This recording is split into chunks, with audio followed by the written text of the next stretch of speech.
네, 안녕하세요. 1학년 사회 7주차 세 번째 수업 노트 정리 시작하겠습니다. 우리 지금 5단원 지구 곳곳에서 발생하는 자연재해 살펴보고 있고요.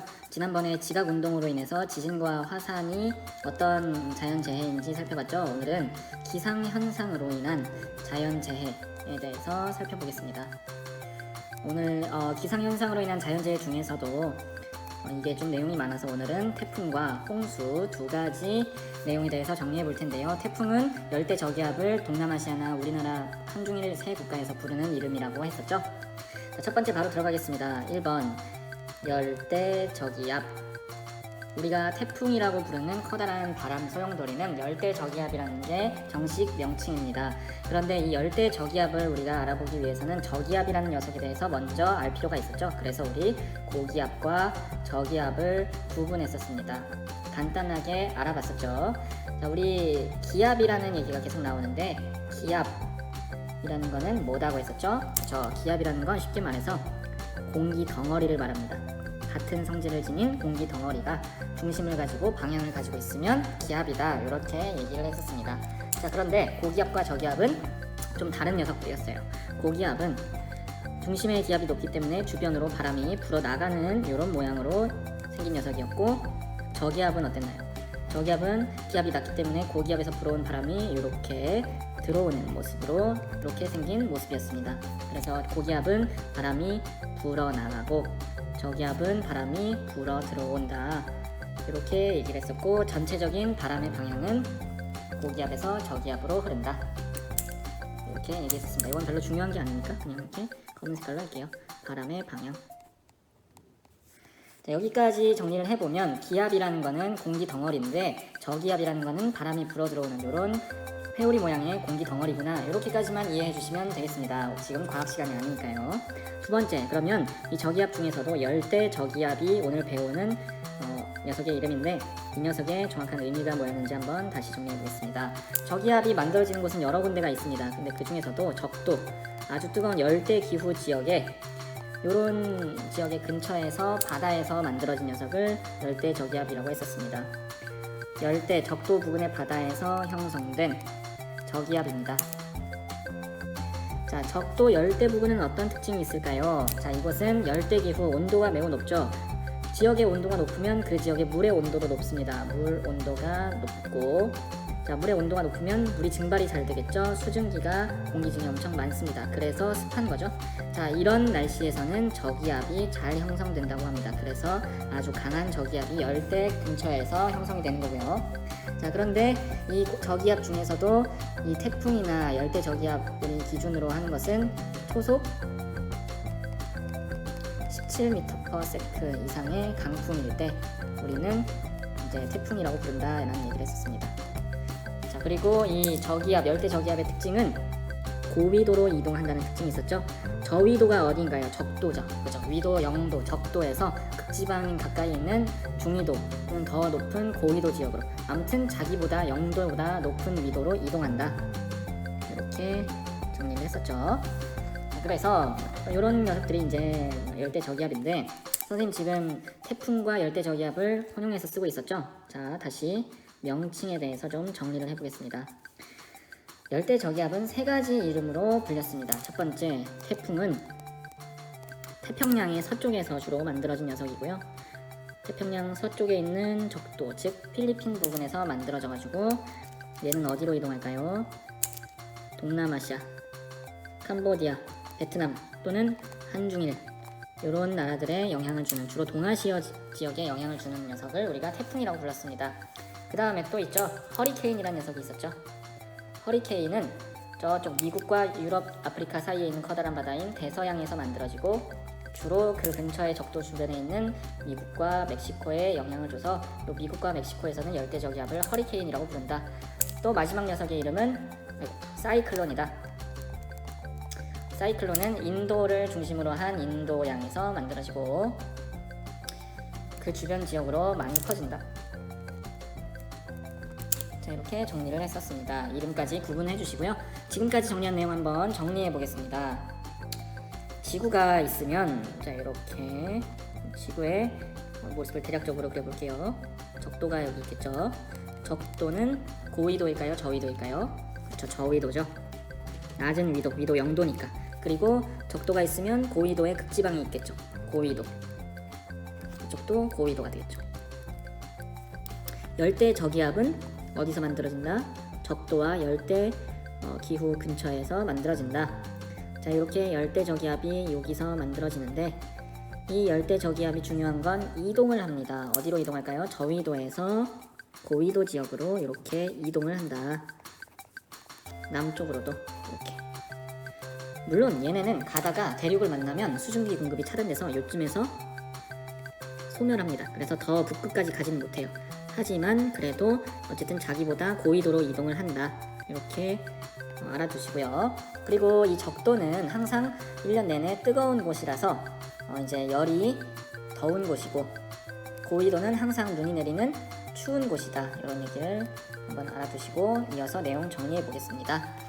다시 돌아와서 자, 그림 잠깐 보시고 돌아와 볼게요. 그러면 이 열대저기압이라는 녀석이 어떤 영향을 우리에게 주는지 장점과 단점 둘 다 살펴보겠습니다. 먼저 안 좋은 점은 이게 워낙 강한 바람과 많은 비를 뿌리기 때문에 우리에게 이 강한 바람과 비로 인해서 피해를 줍니다. 강한 바람은 강풍, 많은 비는 폭우라고 하죠. 폭설, 폭우할 때 그 폭우입니다. 강풍과 폭우로 인해서 우리가 재산 피해를 입는 것을 바람풍, 물수 해서 풍수해라고 부릅니다.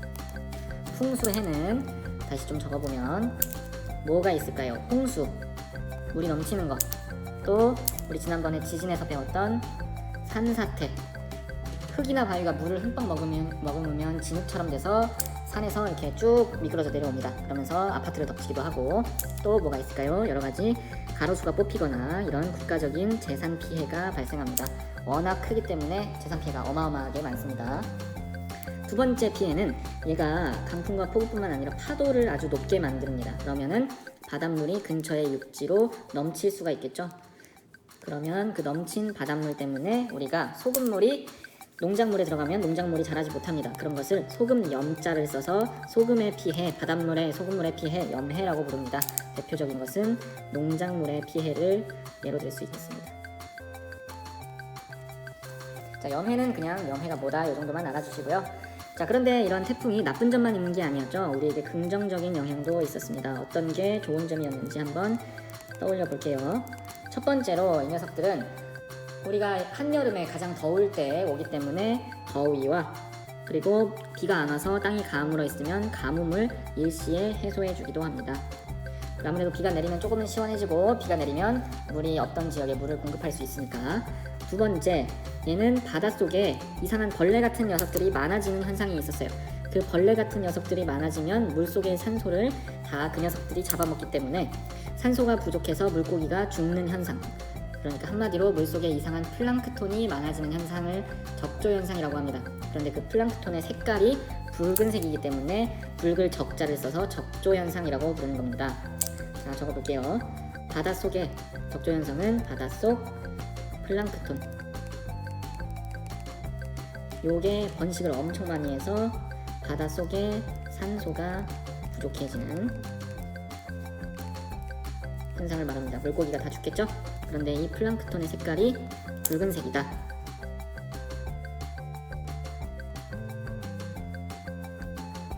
붉은색 플랑크톤. 그래서 적조현상이라고 부른다. 이렇게 정리해 주시면 되겠습니다. 세 번째는 얘가 아주 중요한 역할을 하는데요. 지구 전체적으로 도움을 줍니다. 뭐냐면 지구의 온도 균형을 유지한다는 건데요. 이게 무슨 말이냐? 지구가 아까 그림을 다시 보겠습니다. 1년 내내 이쪽 적도는 덥고 1년 내내 이쪽 고위도는 춥기 때문에 이쪽은 열이 너무 많아서 과잉 상태고 이쪽은 열이 부족해서 열 부족 상태예요. 그런데 이 열대저기압이 뜨거운 수증기를 머금은 열대저기압이 이렇게 쭉 고위도 지역으로 올라가면 적도의 뜨거운 열을 고위도로 좀 보내줄 수가 있습니다. 그래서 이 더운 열을 고위도로 보내서 지구 전체적으로 이거를 찬물과 더물을 섞듯이 섞어주는 이런 고마운 역할을 해준다는 겁니다. 그래서 지구의 온도 균형을 유지한다는 얘기는 얘네가 더운 물이 찬물 쪽으로 이렇게 섞이도록 이렇게 이동을 해준다. 요 얘기가 되겠습니다. 자, 이렇게 이어서 정리를 해주시면 되겠습니다. 자, 됐죠? 지금까지 열대저기압, 우리나라에서 태풍이라고 불리는 열대저기압에 대해서 살펴봤습니다. 다음으로는 이제 홍수와 주민생활에 대해서 살펴보겠습니다. 2번 홍수와 주민생활. 먼저 홍수가 무엇인지 사전적인 의미를 한번 살펴보겠습니다. 홍수란 하천이나 주변에 있는 강이나 우리 남대천 같은 하천 또는 호수, 경포 같은 호수, 이런 것들이 물이 넘치는 거예요. 범람이라는 거는 물이 넘치는 것을 의미했죠. 그래서 어떻게 될까요? 물이 넘치면 당연히 주변 지역이 물에 잠기겠죠. 주변 지역이 물에 잠기는 것을 침수라고 합니다. 정리해보면 홍수란 하천이나 호수에 물이 넘쳐서 주변 지역으로 이제 들어가서 주변 지역이 물에 잠기는 것을 말한다. 이렇게 정리해볼 수 있겠습니다. 자, 다음으로 그렇다면 홍수가 어떤 지역에서 자주 일어나는지, 우리나라뿐만 아니라 전 세계에서 가장 크고 유명한 홍수로 인해서 피해를 입는 지역을 한번 정리를 해보겠습니다. 세계의 주요 홍수 발생 지역. 지도는 우리 영상에서 다른 수업 강의에서 찾아봤기 때문에 그냥 정리만 해보겠습니다. 세계 홍수 발생 지역은 공통적으로 일단 커다란 하천의 하류에서 발생했습니다. 대하천의 하류에서 발생했다. 자, 이건 공통입니다. 근데 여기에 플러스 이제 다른 것들이 여기에 생기는데요. 첫 번째는 아시아에서는 계절마다 바람이 다르게 부는데 그런 녀석들을 계절풍이라고 부릅니다. 아시아의 계절풍 지역.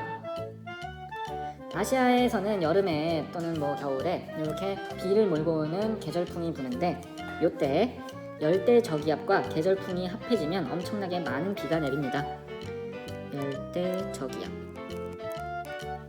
플러스 열대저기압 우리 위에서 배웠죠. 태풍 같은 것들. 그리고 계절풍.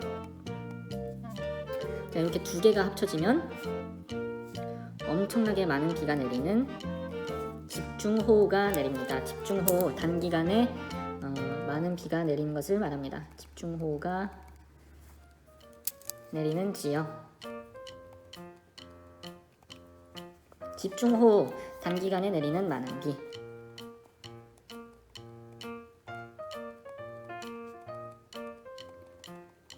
영어로는 뭘까요? 자, 집중호우의 영어 한번 알아볼게요. 영어로 이해하면 도움이 됩니다. heavy rainfall이라고 합니다. 그러니까 아주 무거운 비가 내린다. 물폭탄이 내리듯이 무거운 비가 내리는 것을 집중호우라고 하고요.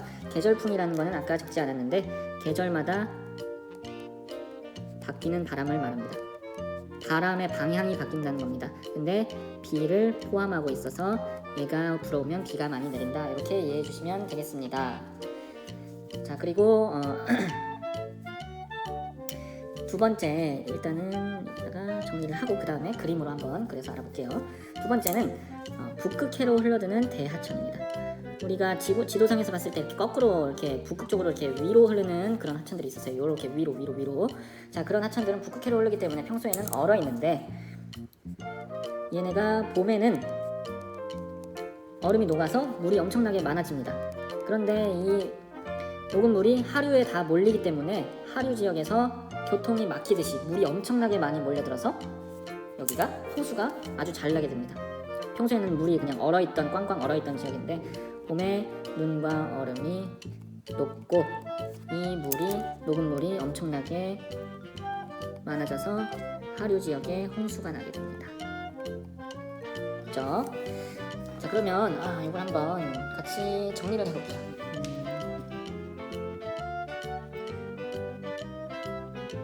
자, 먼저 이 홍수 그림을 한번 그려보겠습니다. 홍수란 하천이나 아니면 호수가 있다. 호수나 이렇게 물이 들어오겠죠.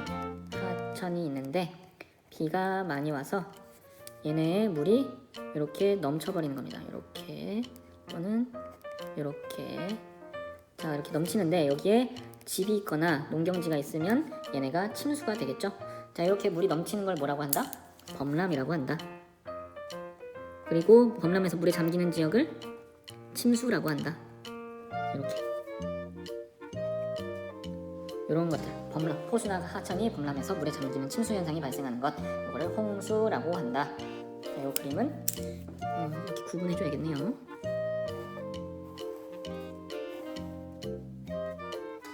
됐죠? 자, 다음으로 보겠습니다. 다음은 그림을 조금 잘 그려주시기 바랍니다. 이제 요걸 그릴 거예요. 아시아의 계절풍 지역. 왜 홍수가 날까? 커다란 하천을 이렇게 그려주세요. 이렇게. 여기는 아시아의 대하천 하류 지역입니다. 그런데 안 그래도 여기는 물이 엄청나게 많은 곳인데 이렇게 그려주세요. 여기에 뭐가 온다? 태풍이 온다. 열대저기압이 이렇게 온다. 태풍이라고 적겠습니다. 그리고 계절풍이 이렇게 분다. 그러면은 계절풍 플러스 태풍 해서 비가 엄청나게 많이 오겠죠? 그럼 어떻게 된다? 집중호우가 내린다. 집중호우. 집중호우가 여기에 대하천에 오게 되면 당연히 이 대하천 하류 지역에 이제 집도 있고 농경지도 있을 텐데 이 지역에 홍수가 나겠죠. 그래서 여기가 이렇게 넘친다. 이렇게 범람한다. 그래서 이 지역에 이렇게 침수가 되는 이런 게 첫 번째 아시아 계절풍 지역의 내용이었습니다. 홍수가 나는 원인이었죠. 대하천의 하류에서 집중호우가 이제 쏟아지는데 집중호우는 태풍이나 계절풍 때문에 온다. 그래서 주변 지역이 범람되는 현상. 두 번째, 자 이건 좀 길게 그려줄게요. 여기다가 북극해로 흘러드는 하천의 얘기인데요. 자 이렇게 하천이 대하천의 모습인데요. 이렇게 길게 하류로 흐르는 북극해로 흐르는 대하천의 하류 지역이 있습니다. 자 여기는 북극해겠죠. 북극해. 여기는 추운 곳입니다. 그래서 평상시에는 이 대하천의 상류 지역에 있던 이렇게 여기로 물이 들어오겠죠. 여기 상류 지역에 있던 물들이 다 얼음이었어요. 물들이 얼어 있었습니다. 얼음. 그래서 물이 얼마 없었어요. 얼음. 그런데 문제는 봄이 되면 뜨거운 태양이 아주 내리쬐면서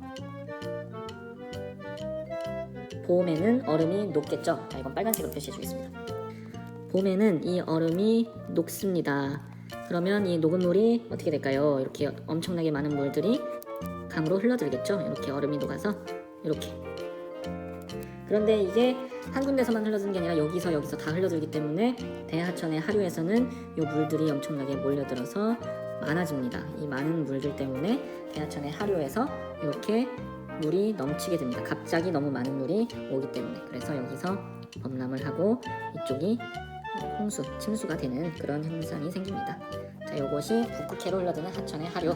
이렇게 구분해 주시면 되겠습니다. 자, 그림이 조금 복잡하지만 그래도 정리가 잘 됐죠. 자, 지금 우리는 홍수로 인해서 세계에서 어떤 지역이 홍수가 잘 나는지 이런 내용을 보고 있고요. 마지막 뒷장에 홍수에 대처하는 주민생활에 대해서 살펴보고 오늘 수업 정리하겠습니다. 자, 두 번째 괄호였고요. 홍수에 대처하는 주민생활. 먼저 홍수로 인한 피해에 대해서 살펴보면 간단하게 적어볼게요. 일단 물이 넘치니까 당연히 농사짓던 농경지와 가옥이 어떻게 될까요? 가옥이라는 건 집이죠. 가옥이 침수된다. 침수 피해가 가장 기본적인 핵심입니다. 그런데 홍수가 역사적으로 좋은 점도 있었다고 합니다. 물이 넘치면 우리는 살기 힘들 것 같은데 왜 좋은 점이 있었을까?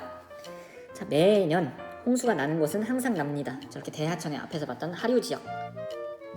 그래서 매년 매해 아주 지긋지긋하게 하천이 범람하는 지역이 있을 겁니다. 그런데 그런 지역에서는 홍수가 날 때마다 아주 좋은, 아주 조그만 찌늪 같은 좋은 흙들이, 토양이 주변에 넘칠 때마다 같이 흙이 공급이 된다고 합니다.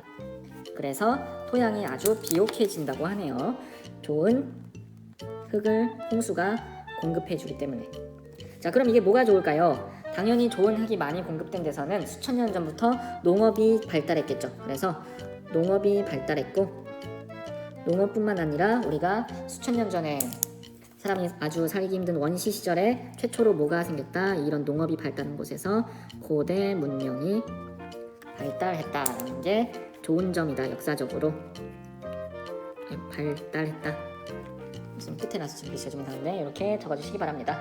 그래서 이 고대 문명들 네 군데가 있었죠. 이집트, 메소포타미아, 황하, 인더스. 이곳은 모두 공통적으로 전부 대하천의 하류에 위치한 곳이다. 그래서 홍수가 잘 났던 곳인데 아이러니하게도 홍수가 잘 났기 때문에 토양이 비옥해질 수 있었고 그래서 농업이 발전해서 고대 문명이 발달할 수 있었다. 이렇게 순서가 진행되겠습니다. 토양이 비옥해졌고 농업이 발달해서 고대 문명이 발달했다. 이건 좋은 점이겠네요. 역사적으로. 그죠? 다음 세 번째. 그러면 마지막으로 현대에는 이 홍수를 어떻게 대처하고 있는지 주민들의 생활 모습에 대해서 살펴볼 텐데요. 생활 모습은 주로 이제 대응 방안에 대해서 살펴보겠습니다.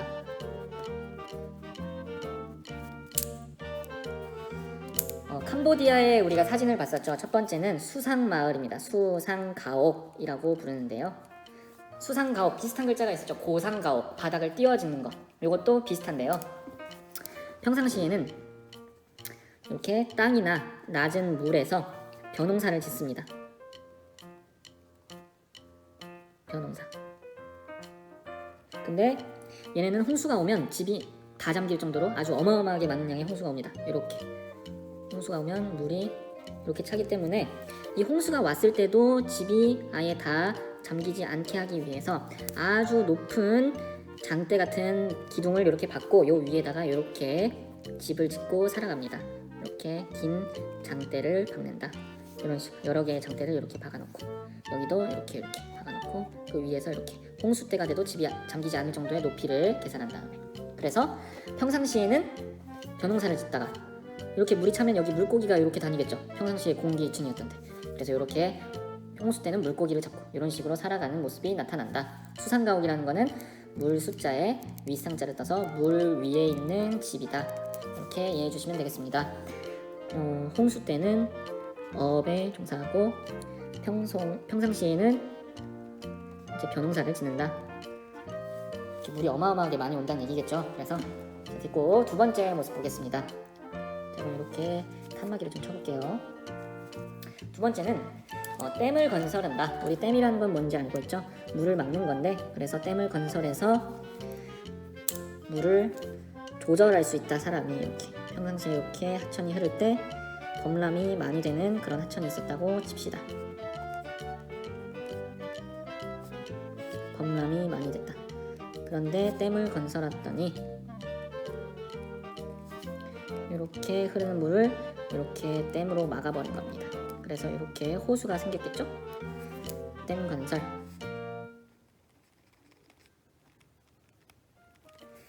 그러면은 밑에 물이 이렇게 쭈루루룩 작아지지만 필요할 때는 수문을 열어서 이렇게 공급해 줄 수도 있고 다른 말로 댐을 건설했다는 얘기는 물을 조절할 수 있었던 얘기라. 이렇게 해서 물 조절. 이게 가능해졌기 때문에 홍수를 조절할 수 있게 되었다. 비가 많이 올 때는 수문을 열어서 물을 이렇게 흘려보내고 아닐 때는 이렇게 가두고 이런 모습이 나타난다. 그림이 보이시나요? 다음 세 번째는 말레이시아의 얘기를 했었죠. 이 지역은 터널이 매우 특이한 지역이었습니다. 스마트 터널이라고 했었는데요.